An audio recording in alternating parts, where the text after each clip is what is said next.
Three agreements were signed. जहाँ विकास स्वरूप Prime संबोधित Minister कर रहे gave हैं the प्रेस को। concluding statement, the press statement, which has already been uploaded on our website.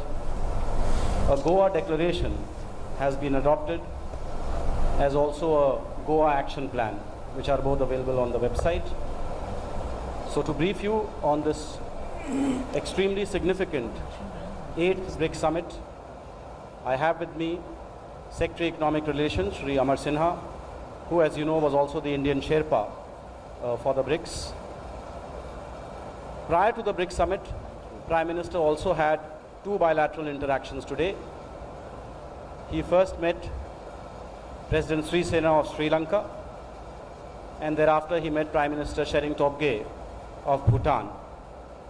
So I thought I will first give you readouts of these two bilaterals that took place in the morning of today, and then I'll pass on to Secretary ER to give you our perspective on the BRICS Summit, what were the main deliberations all about, what were the highlights, and what from our perspective have been the significant achievements of this very important diplomatic outreach event.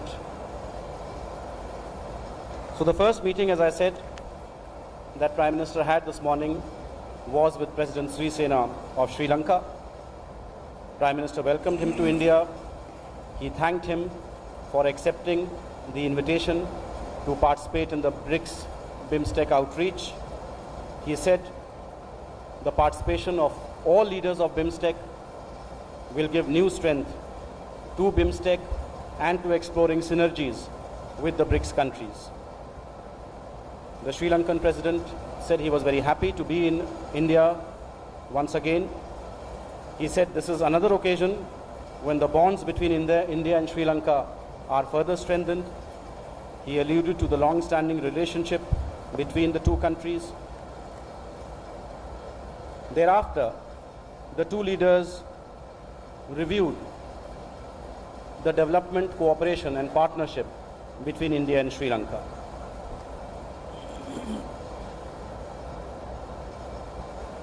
President Sri Sena thanked Prime Minister for the gifting of the ambulances and said he hoped this would be extended to other provinces of Sri Lanka as well.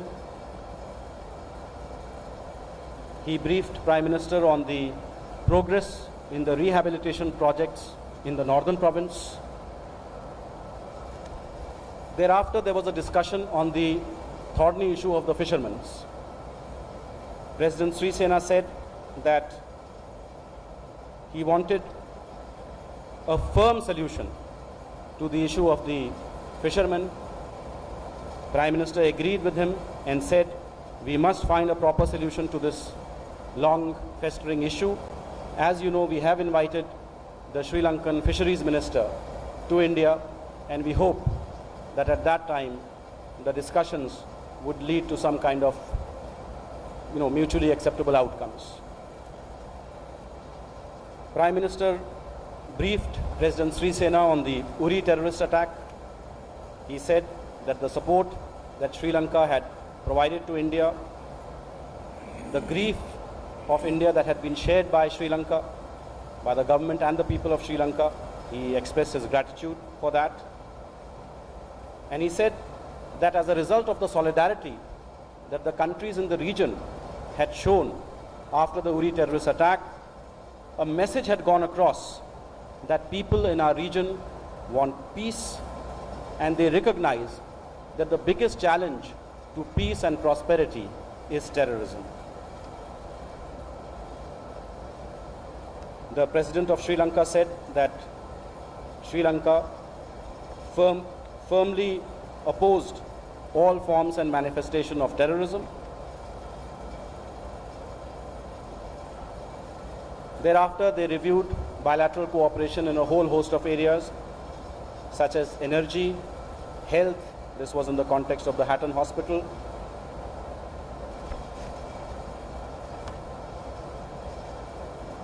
The Sri Lankan President thanked Prime Minister for all the projects that India is implementing in Sri Lanka. And I think that really was, the broad framework within which the discussions were held.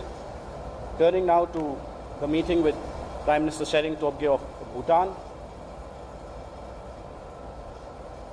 Prime Minister began by welcoming him also to Goa, said that Goa itself is not a new city for Prime Minister Tobgay. He had been here apparently last November. He then conveyed his greetings to His Majesty, Her Majesty and the royal family of Bhutan. The Prime Minister of Bhutan reciprocated by saying that the King of Bhutan had conveyed his warmest wishes to Prime Minister Modi. Thereafter, he said that the people of Bhutan, the people and the government of Bhutan were deeply concerned at the deteriorating security situation in the region caused entirely on account of terrorism.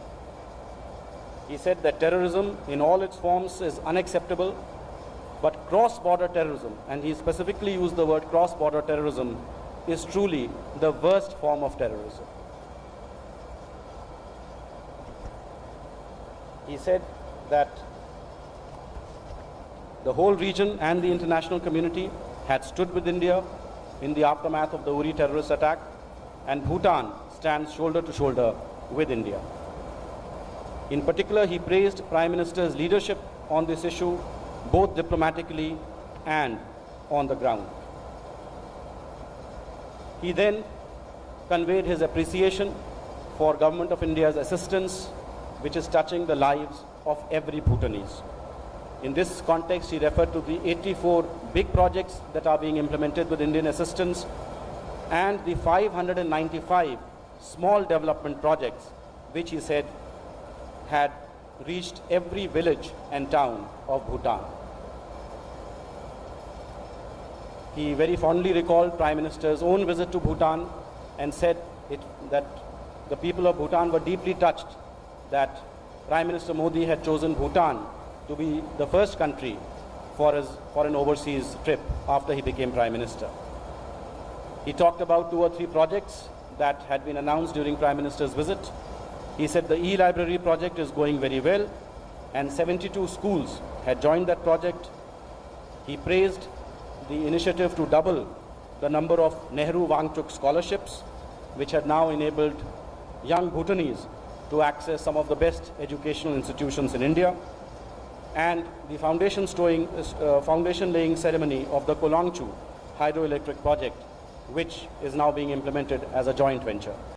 He talked about the 3 mega power projects with a combined capacity of 3,000 megawatts, which are being implemented in Bhutan. Prime Minister thanked Prime Minister Tobgay for the very strong support that Bhutan had rendered after the Uri terrorist attack, as also the solidarity shown in relation to the SAARC summit.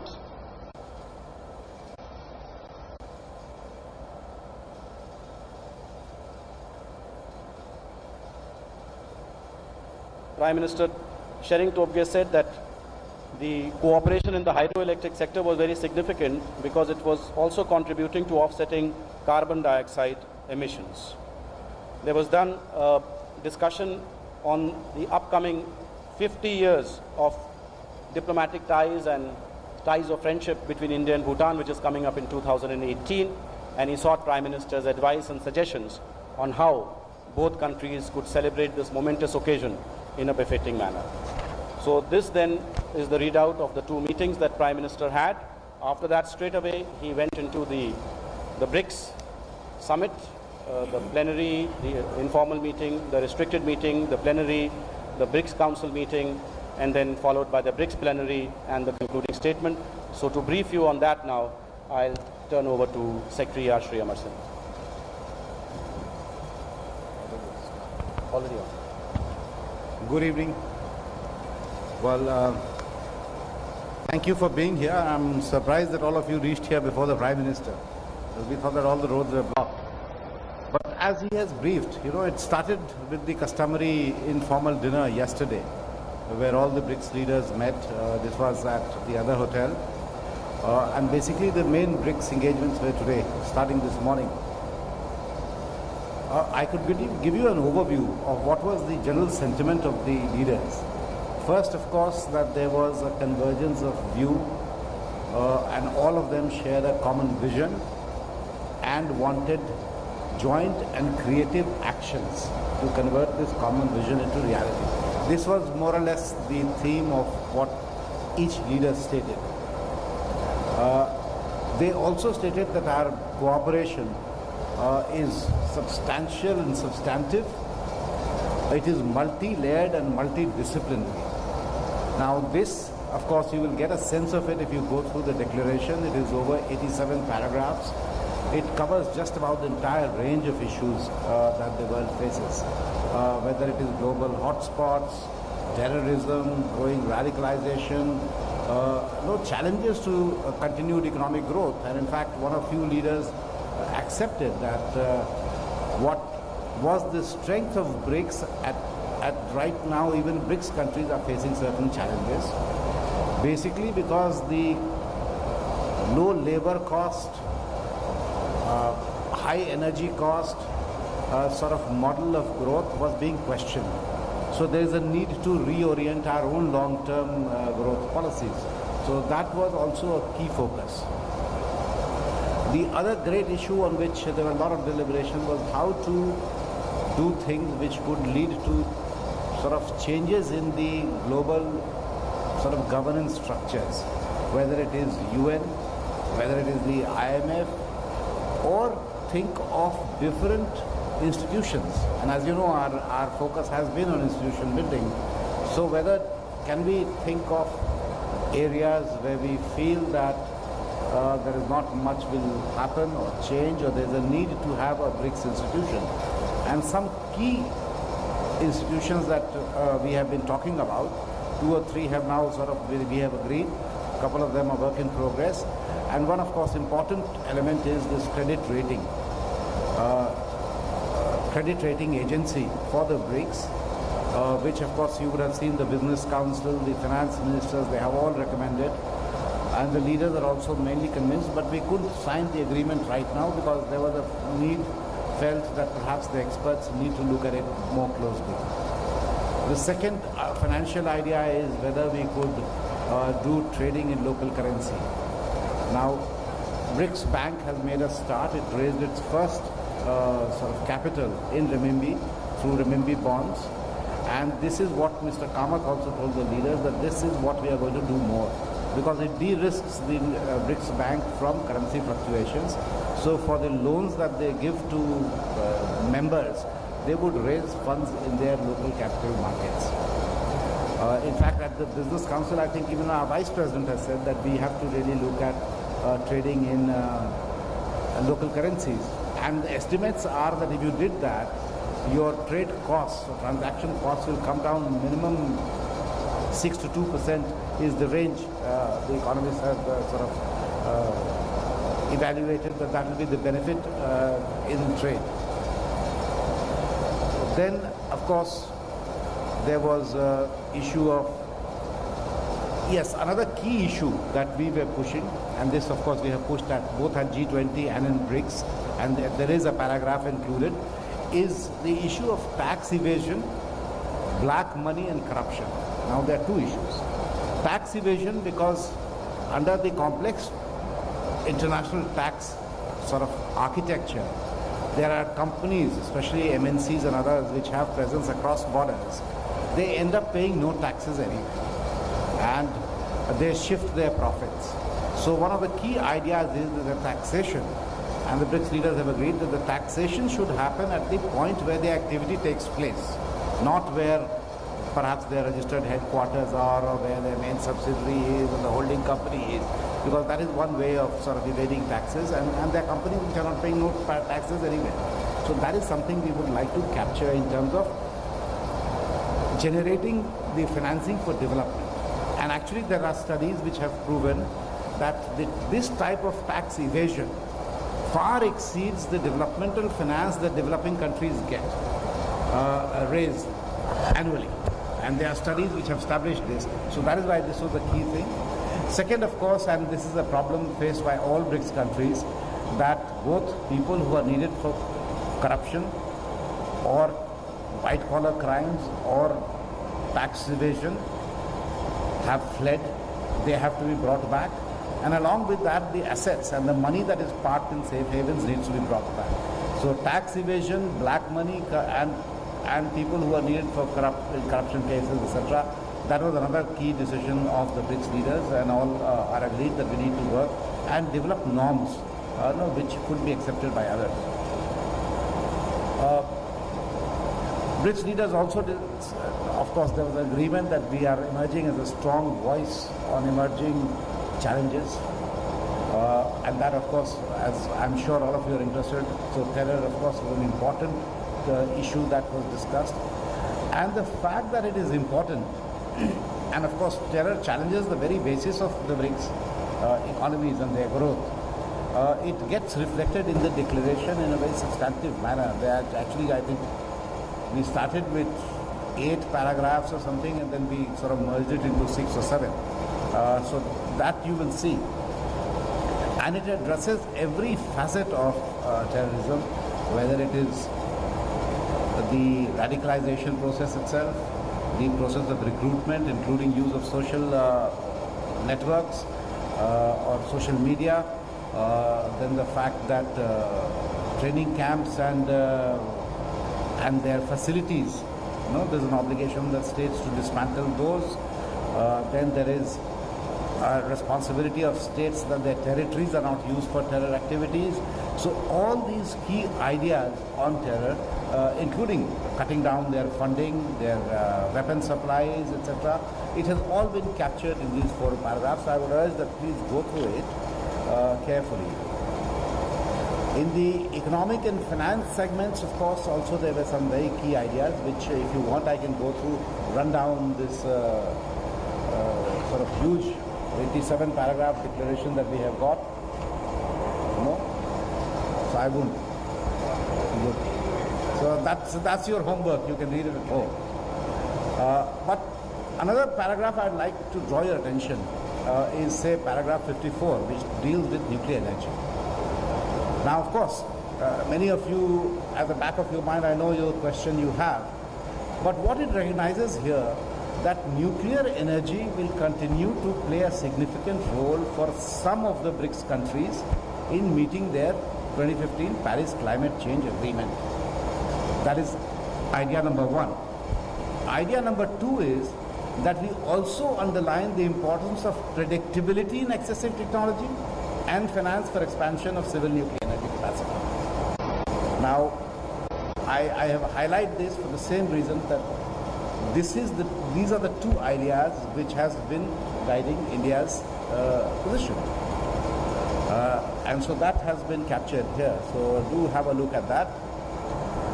So from our perspective, and of course, this is a joint document, so it will be wrong to say it's our perspective. From the perspective of the BRICS, these were the key ideas on all of us agreed. And obviously there were negotiations. Not everybody starts on the same page. But eventually we all came around agreeing that these are the key challenges and we have captured it. Of course, there are many more. There were regional issues because Brazil would have issues from Latin America, South Africa brought in issues from Africa. So we tried to bring it to the sort of all those common grounds where all of us had some concern. So Middle East and Palestine figures very prominently here among the hotspots around the world. There is no other reference to any other territory as such by name or any other third country by name, which is a normal declaration of a group, never names other countries here, except here there is a mention of Palestine. What else? Of course, there are a lot of good ideas in health, wellness, all the new initiatives we have taken. Then along with it is a compendium which is called the Goa Action Plan. And the Goa Action Plan has 2 aspects, things that we have already done, things that we are yet to do because we still have 2.5 months of presidency, and the key chairman's initiative, because each chair has this sort of right to initiate good ideas, so there are lots of them. In fact, today, another one was agreed by all the leaders, and perhaps that may be added to the action plan, and this was the Prime Minister announced it, that we will have a high-level meeting on traditional medicine. And this is basically because at least 3 or 4 countries have systems of traditional medicine which have been forgotten. Plus, Brazil and others also feel that this will lead to reduction in the cost of treatment of patients and also bring down the cost of medicine, which is a huge challenge and which is also a priority for all of us. So these were the broad aspects of this declaration. I'll not go into details as you help me. All these 87, now it's 109 paragraphs actually. Secretary here talked to you about the various programs that are enshrined in the Goa Action Plan.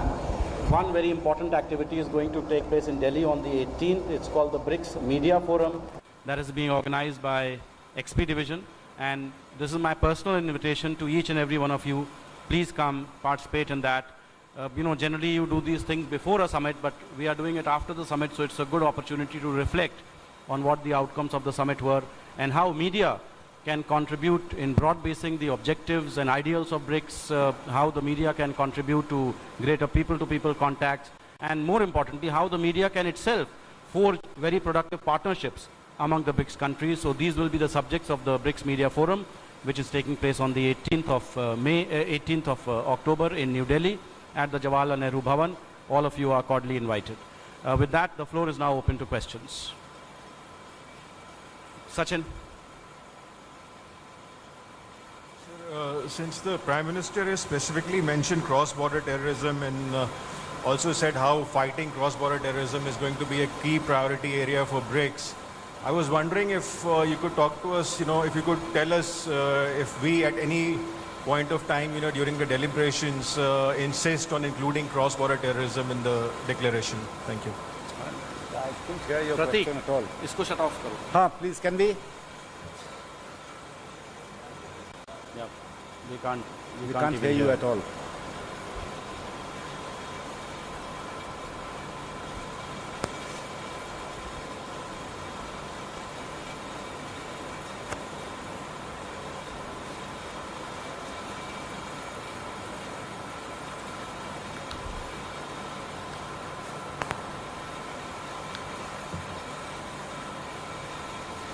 Alright, somebody is shutting it off.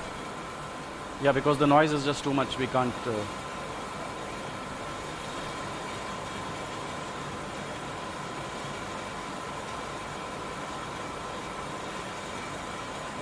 It's something about terrorism.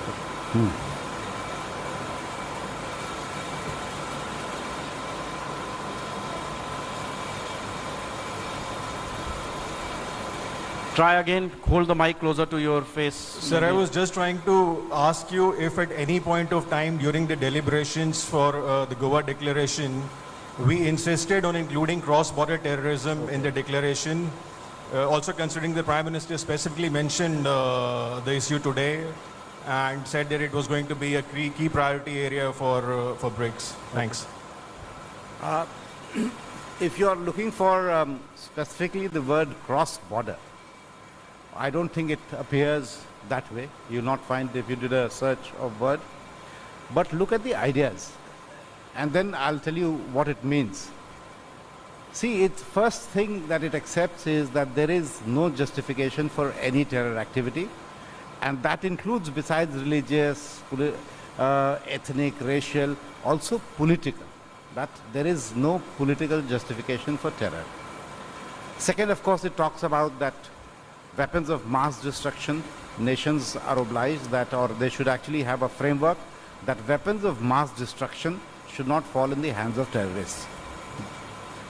Third is that they have to have a comprehensive approach at combating terror, which should include inter alia, curbs on movement of terrorists, blocking sourcing of finances, and dismantling terrorist bases. Right? Then, of course, it says that we have done a great sort of initiative of the NSA BRICS. This is work in progress. We need to meet more often. So that means this is not the final word. We will continue talking this.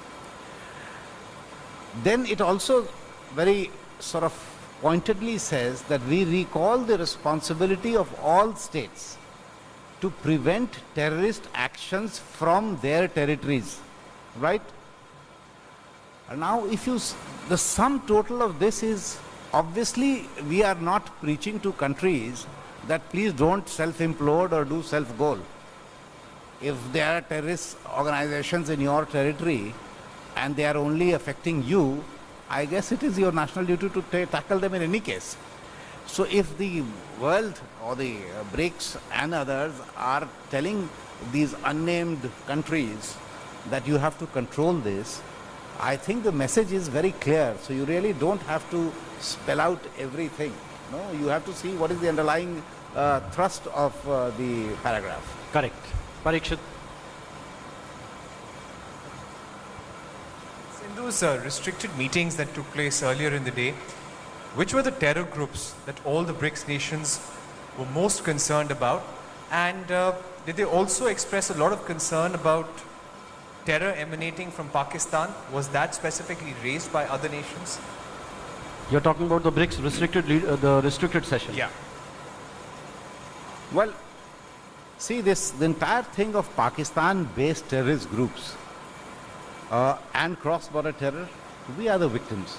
The fact is they have not yet reached South Africa and Brazil. They may one day, we don't know. But the fact that Prime Minister did raise that there's a mothership and there are other sort of modules which are all connected somehow back to the mothership, that realization, I think, globally is there. That there is an epicenter and there's a huge volume of literature. Maybe not, I have to say, maybe I don't know whether it's in Russian, but in English there's a huge volume of literature which does trace these linkages very, very clearly.